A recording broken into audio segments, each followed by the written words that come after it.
All right, good afternoon, everybody. I'm Christina with Atlantic Institute, and today we have our final tour of faith, and that is going to be with Sandy Weston with the Unitarian Universalist Church based in Greenville, South Carolina. So thank you, Sandy, for joining us today.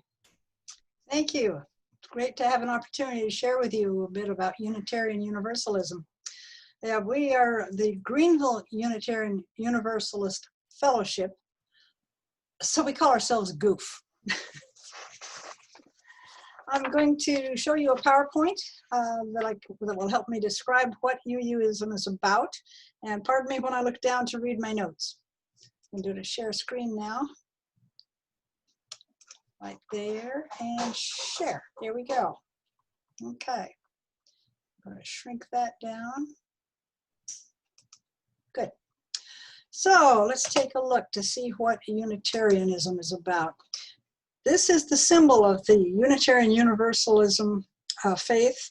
Its two circles represent the combination of Unitarian and Universalist denominations, which merged in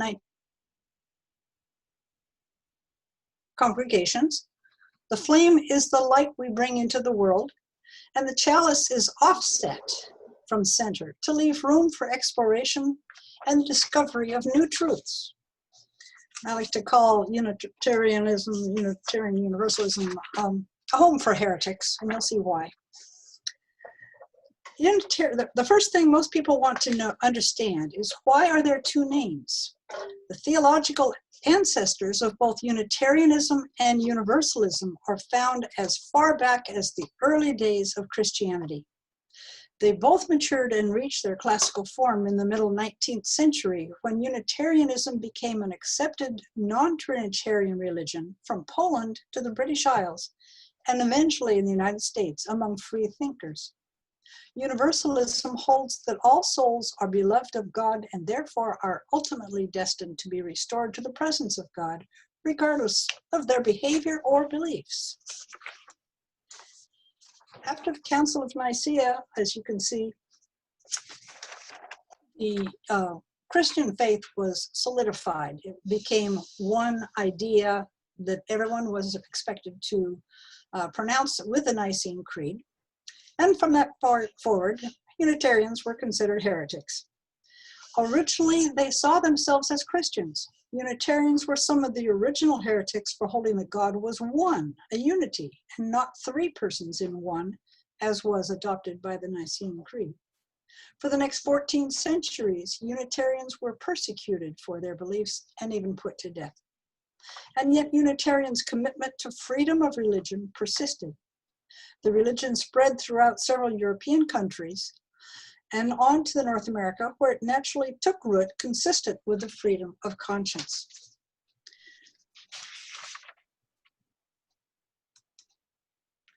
Universalists, as you see, trace their belief in universal salvation to very early roots.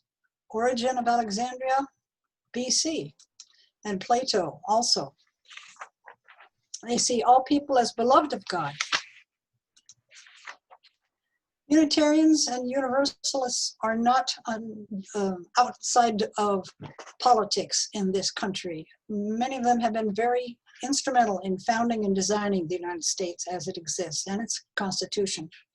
Unitarian principles have been part of America from the beginning, and 5 signers of the Declaration of Independence were Unitarian or Universalists.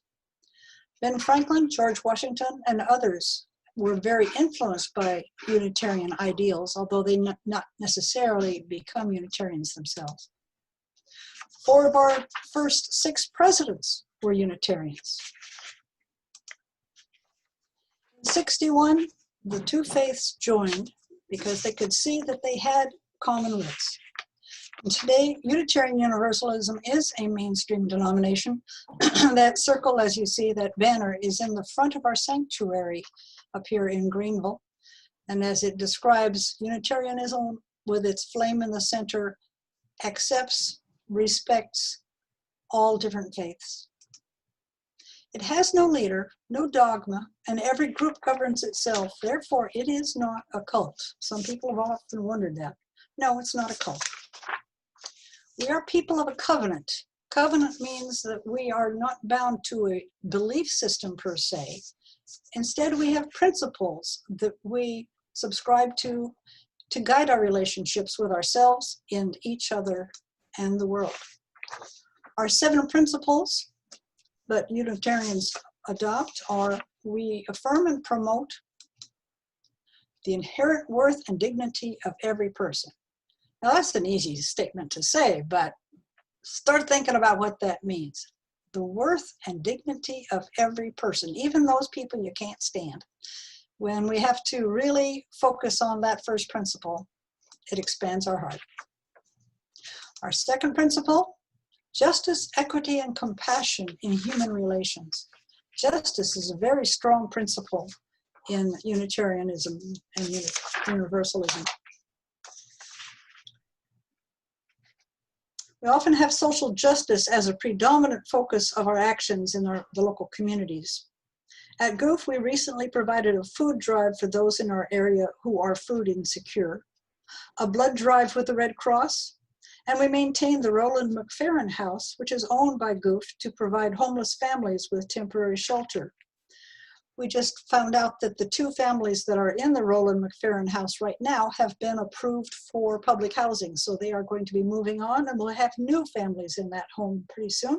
And we're going to have some touch-up painting and maintenance part to get things done. Yes, we can do that even in COVID-19 days, just by doing it in sequence. One family might do the living room, another family comes in later and does the bedrooms. It's owned by, we also have to do viewing and discussing of anti-racist and nonviolent communication programs. And we take part in environmental justice initiatives and immigration justice initiatives very strongly. Our third principle: acceptance of one another and encouragement of spiritual growth.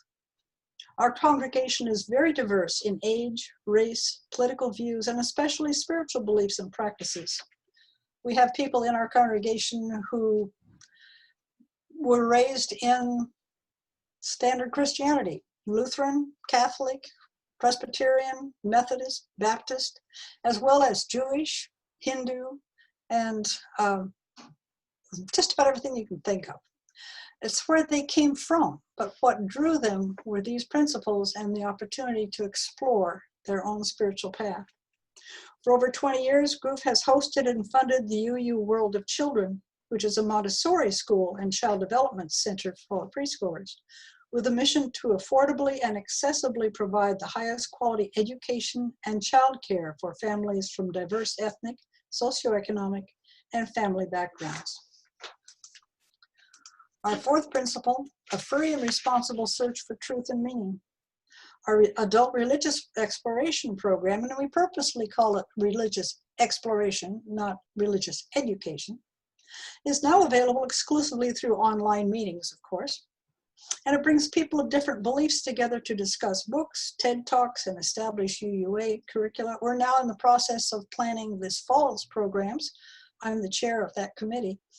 And we are doing such interesting things as having a spontaneous combustion gathering, a virtual gathering, in which we're going to explore herbs and who's doing what with herbs, edibly and with crafts and with art and with all different kinds. So we won't have a program for that. We're just going to invite people who want to play with that idea and share what they know. But that's the kind of thing that adult exploration might do. Right now, we're doing a series of programs on Marcus Borg's progressive Christianity speeches and having discussions of them after we view a video. It's very stimulating. Our fifth principle: the right of individual conscience and the use of democratic process in our congregations and in society. We did just have our annual meeting last month, actually the end of June. And our annual meeting we did online and had voting, the whole process of democracy, to make sure that the changes that we develop in our leadership and in our plans are done by the democratic process. Our sixth principle: the goal of world community with peace, freedom, and justice for everyone. But that is not world government. That is world community, which is a whole different thing. Our seventh principle: respect and care for the interdependent web of existence of which we are a part. And since all of nature and all of the world is an interdependent web, we need to be responsible about our part of that web. We believe we all emerge from the same source. We don't know what that is exactly. We don't have to. We believe we all share the same destiny. We're not in agreement about what that is. But we figure no matter how it goes, we won't be disappointed. Unitarian Universalism draws on 7 sources of wisdom and inspiration officially, but there are even more than that. First, most important, is direct experience.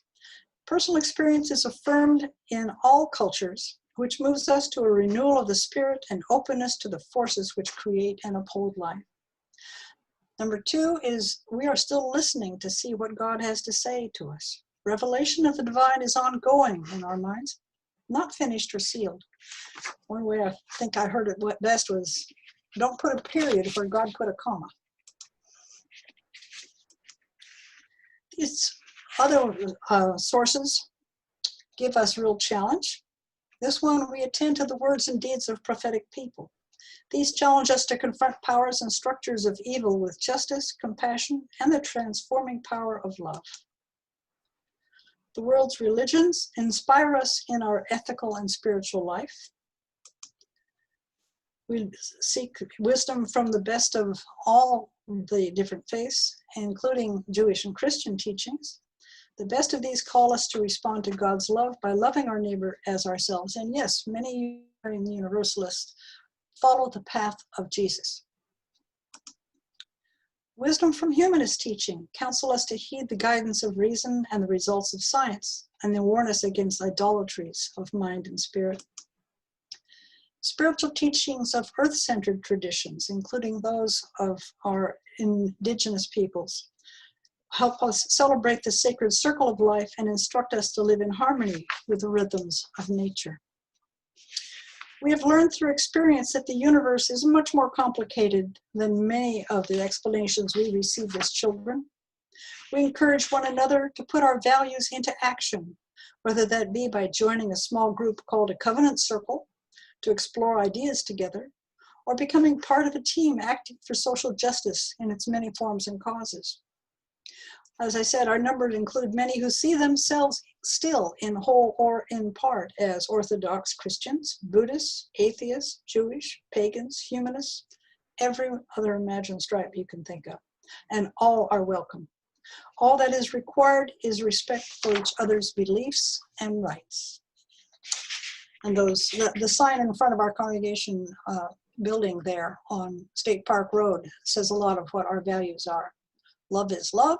Black lives matter. Climate change is real. No human being is illegal. Women's rights are human rights, and all genders are whole, holy, and good.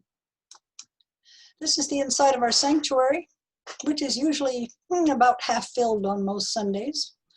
And of course, right now, it's not filled at all, and we miss being there. If you would like to experience Goof in person, we welcome you to attend a Goof service online at 11 a.m. Sundays through our Facebook page, which is Greenville UU, or visit our website at www.greenvilleuu.org. Many people find their way to Unitarian Universalism because they find their questions and their doubts and emerging beliefs and values are changing, and they don't fit in their prior faith community. And they're possibly not even accepted anywhere else that they have in their world. So they come to Goof in order to explore where they are, where they want to go, and they find a space that is welcoming them to go wherever Spirit guides them. Thank you for joining me. And now I have one more question. How many religious people does it take to change a light bulb? If they're Anglicans, 8. 1 to call the electrician and 7 to say how much they like the old one better. Charismatics, only 1. Their hands are already up in the air. Mennonites, at least 15. 1 to change the light bulb and 3 or 4 committees to approve the change and 1 to bring a casserole. Pentecostals, 10, 1 to change the bulb and 9 to pray against the spirit of darkness. Presbyterians, none. God has already preordained when the lights will go on and off. Roman Catholics, none. They use candles. But Unitarian Universalists, we choose to not make a statement either in favor of or against the need for a light bulb. However, if in your own journey you have found that light bulbs work for you, that is fine. We honor a number of light bulb traditions, including incandescent, fluorescent, three-way, long life, and tinted, and all of which are equally valid paths to luminescence. Now, are there any questions? Oh, that was cute. Thank you so very much for sharing. In all of the years that I've actually been in Greenville, I have not been inside the UU church. You're welcome, virtually or physically. Yes, I know. I've not actually been inside. And I've been inside the one here in Columbia several times and count many people as friends. Yes. Well, Nancy, Columbia is one of our most active Carolina corridors UUs. We have UU congregations in Asheville, Hendersonville, Spartanburg, Brevard, Greenville, Columbia, and Charleston. And we share with one another the programs that we have for adult exploration so that anyone from any of those congregations can show up and participate in our programs and vice versa. And we have more interactive work with the Columbia congregation than we do with anybody else. I'm not surprised. Do you know the Drennans well? Yes. They're very close friends of mine, and they're in the spiritual pondering group with me. Excellent. Tell them hi. Any questions? Please take all of your mutes, and we can just chat if you like. Feel free to unmute yourself and throw something at Sandy. David. Go ahead, David. Yes. Hey, Sandy. Hey. I'm thoroughly enjoyed your presentation. I want you to know that it's great. It just leaves me thirsting for more. Thank you. Me too. I did want to ask this question to you regarding the structure of the church. Is there like a universal body, or is there somebody who is over everybody, or is it subdivided in different areas? How is the church structured? Well, that's not something I know an awful lot about, but this is what I do know. There is a Unitarian Universalist Association, which is the coordinating body, if you will. And it's from New England, which is where this really got roots in North America.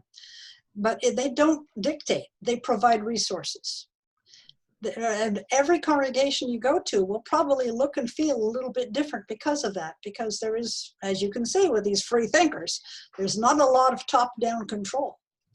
But for example, if I wanted to put together for my covenant circle that I belong to, and there are 8 of us in that circle right now, if I wanted to give a program on, I don't know, the values involved with controlling immigration, I would take a look online at the UUA website and dig down to see their library of curricula.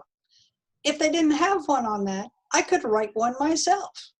And then I could share it with others, and they could say, hey, well, this ought to be in the UUA library. And then they would put it up so it's available to others. And that's what I mean by sharing resources.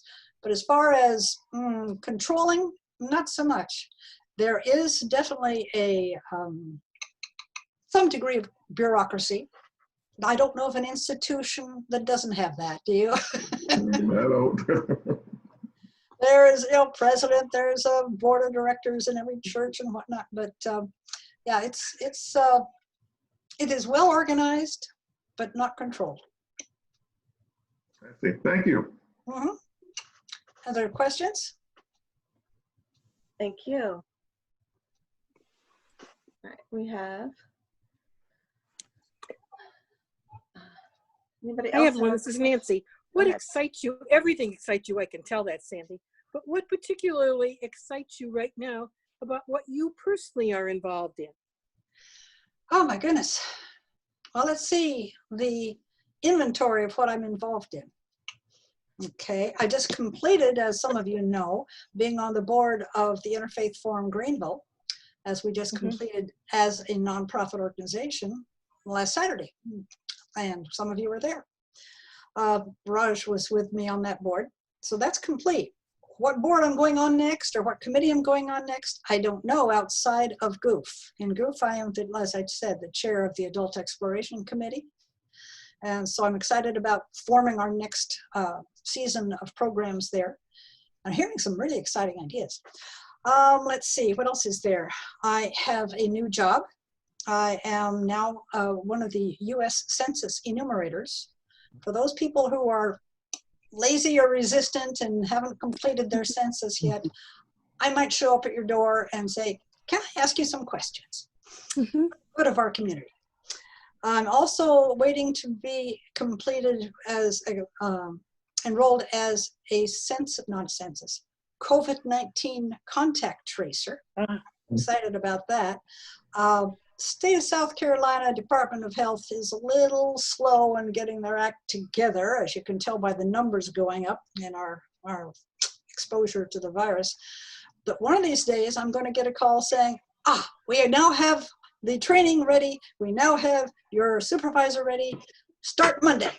At which point, I'm going to go nuts.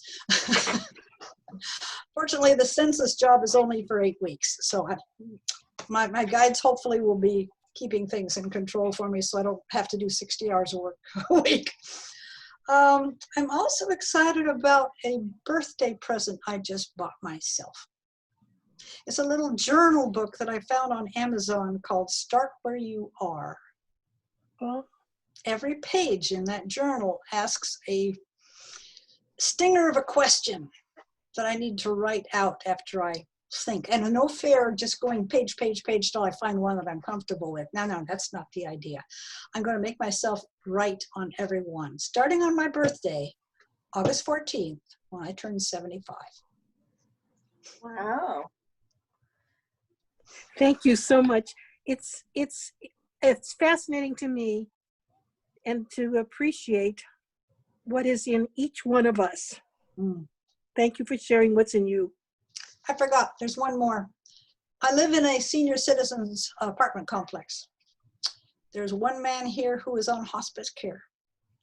And every day I stop in to visit him and might fetch something, take care of cleaning up his kitchen a bit, go out and get him some groceries. Today he said, can you go to Hardee's and get me a sausage biscuit and a gravy biscuit and a cup of coffee and 2 apple pies? So I did that.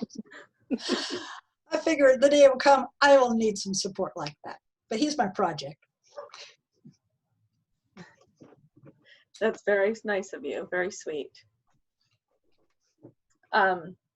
Anybody else have any thoughts or questions? Go ahead, David. Can I ask one more question? I don't want to dominate, but I do have one other question, and that is, because the free exchange of ideas are encouraged and acceptability of various ideas, how do you deal with children? Because since ideas, of course, change, are often age appropriate. As children develop, is there some program or way that your body deals with children as they emerge and grow and form ideas and things like that? Oh, they have an incredible program for children. We don't call it Sunday school, obviously. We're not doing Jesus Loves Me. I'm sorry. But we actually have, as you saw that I mentioned, that a preschool program, the UU World of Children. That's kind of separate from the fellowship itself. Anyone can come to that. Anyone can be part of that. But when the children get to a certain age, they go into the Spirit Play program, which brings children up through the grades, exploring ideas, understanding some things about our 7 principles, and how it interacts with their life as children. I mean, kids have to face issues that you might recall. A thing called bullying. I mean, you know, there's principles to be dealt with in that. How do I respect somebody when they're being mean to me? How do I react to them when they're being mean to me? So all of those kinds of things are part of what they are nurtured through. And when they get to high school, when they get to that point where they are emerging as budding adults, number one, we invite them, if they choose, and if their parents choose with them, not for them, they can participate in our adult exploration programs. If it's something that they want to do, okay, fine. Also, they have a bridging ceremony. We do have ceremonies. When they get to that senior year and they're ready to step into adulthood, the congregation hosts a bridging ceremony for our seniors. And when we were in the sanctuary, they actually went across a bridge on the stage as a ceremony to the applause of the whole congregation. These kids many of them have been raised in Unitarian Universalism, and there's not a dullard in the batch. They are thinkers, they have clarity about who they are, and I just find them very exciting to be putting out into our community. Yeah, very cool, very nice. Raj, you have any question, Raj?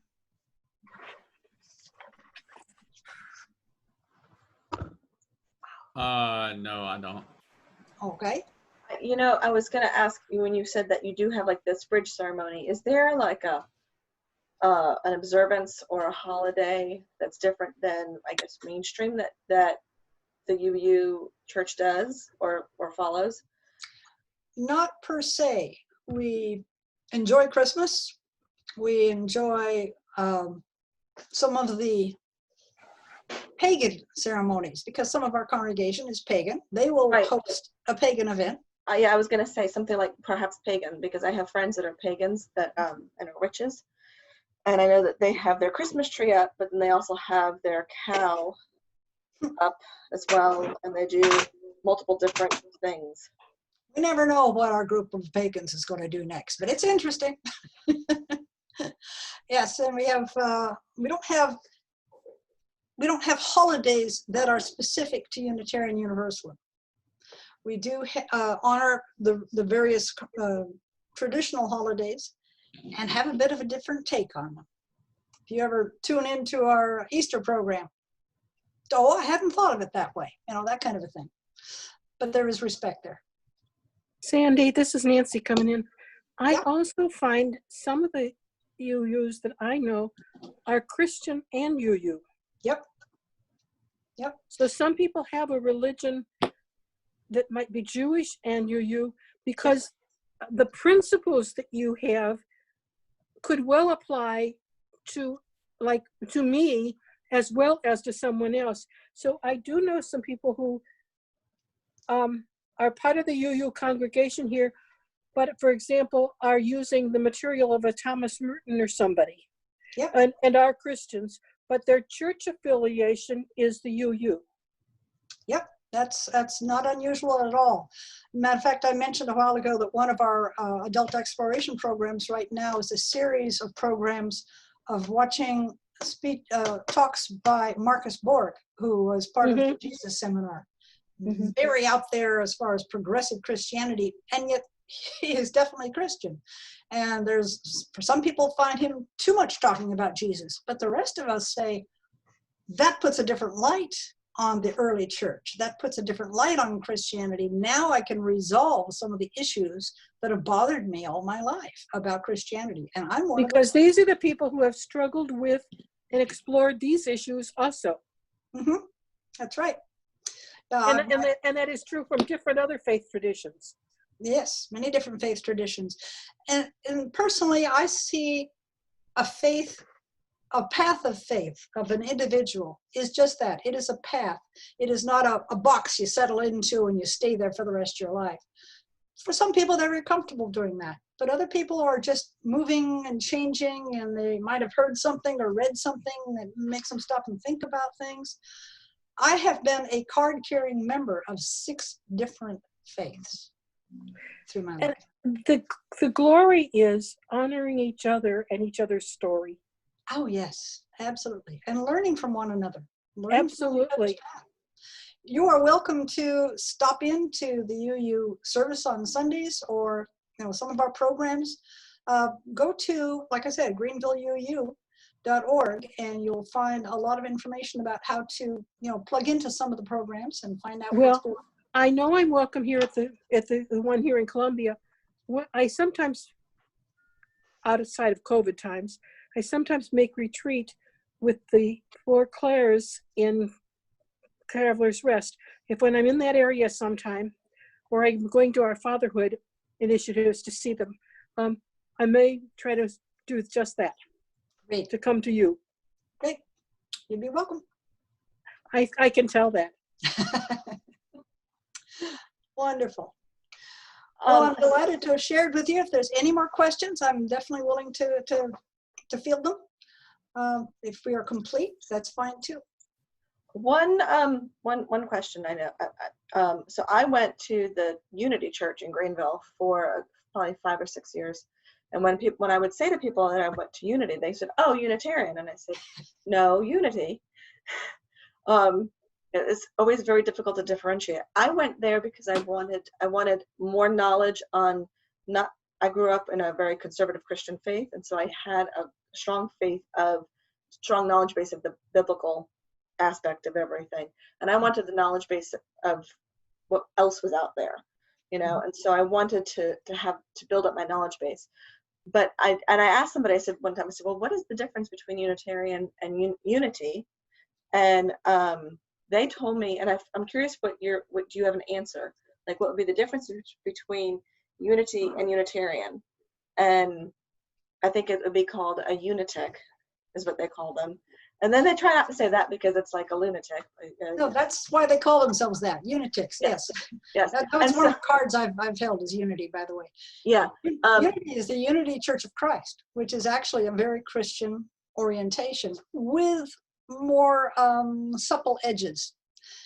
And you can think of Unitarian Universalism as not having edges. It includes Christians, it includes Buddhists, it includes all kinds. Right. It doesn't really have an edge to its basket, whereas Unity is starting out to be Christian and still is pretty much, but it has more fluidity or tolerance, if you will, of other people's explorations and paths to come in and be part of it too. Okay. Yep. Very good. I know they said to me, well, Unity is more Jesus oriented and Unitarian is not. That was their answer. And I was like, okay, well, that's interesting. And yet, as you see, some Unitarians are definitely into Jesus. In fact, we've got a program going on right now about living Unitarianism at home. And some of those sessions are like how to build your own chalice, how to create your own altar, how to create your own covenant within your family or within yourself. I mean, interesting stuff. And Yes, some of very them are straight from other faiths. Yes, very interesting. Mm-hmm. Well, thank you. All right, anybody else have any other questions? Just figured I would check and see.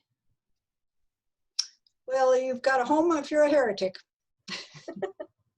Well, thank you very much, Sandy. And I believe some of you have been probably to every tour. Have I think Nancy maybe in Virginia. I'm not really sure.